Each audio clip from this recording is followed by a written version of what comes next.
Урматтуу депутаттар, мындай конкреттүү сунуш укпай атабыз да, демилгечилерчи, конкреттүү мына айтып атпайбы? Өкмөттүн берген замечанияларынан 5 кабыл алынып турат. Анын баары тең отделде каралып, керектүүсүн кабыл алып, мына баарыңар мыйзам жасасыңар. Керексизин кабыл албайт. Аны комитетте келип депутаттар карап, талкуулап, добуш менен чечилген. Берде конкреттүү эчтеке жок. Действующий мыйзамдагы 17-беренеге демилгечилер тийишкен жок.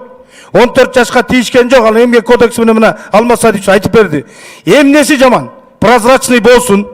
Ошол эмгекчилер өзүнүн акчасын сайттан көрүп, мамлекет менен чогуу ошол соц багытка багытталсын. Ар ким чөнтөгүнө 200 миң, 100 миң, 70 миң, 80 миңден салбасын. Калганы премия менен бөлүп албасын. Мүлктөр сатылбасын деген сөзгө каршыбызбы?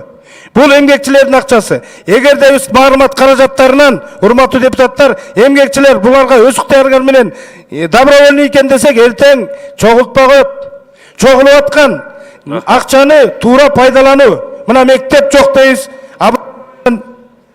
169 миллион чогулат экен бир жылда. Биздин маалымат боюнча.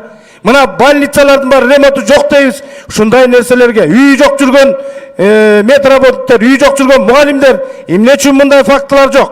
Ошон үчүн бул ачым айкык болуш керек. Берден кереги жок. Караганбыз, көптөгөн бут тосуу болду. Артка кетти. Ошон үчүн муну добуш менен чечиңиздер. Рахмат, мунун баары айтылды.